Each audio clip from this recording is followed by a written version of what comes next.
Gələcəyi doğru seçmək hamımızın məsuliyyətidir. Hər uşağın içində bir işıq var. Bəzən o işıq parlayır, bəzən sönür. Amma heç vaxt itmir. Sadəcə biz bəzən onu görmürük. Valideyn istəyir ki, övladı uğurlu olsun. Müəllim istəyir ki, oxusun, nəticə gətirsin.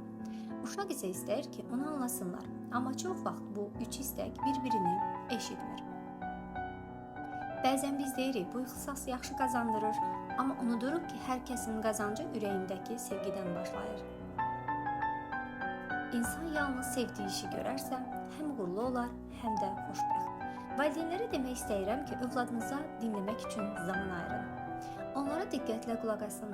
Bəlkə də dediyi o sadə cümlə gələcəyinin başlanğıcıdır. Və uşaqlara demək istəyirəm ki, öz yolunuzu başqalarının istəyi ilə deyil, ürəyinizin səsi ilə seçin. Çünki xoşbəxtlik doğru seçimlə başlayan yoldur.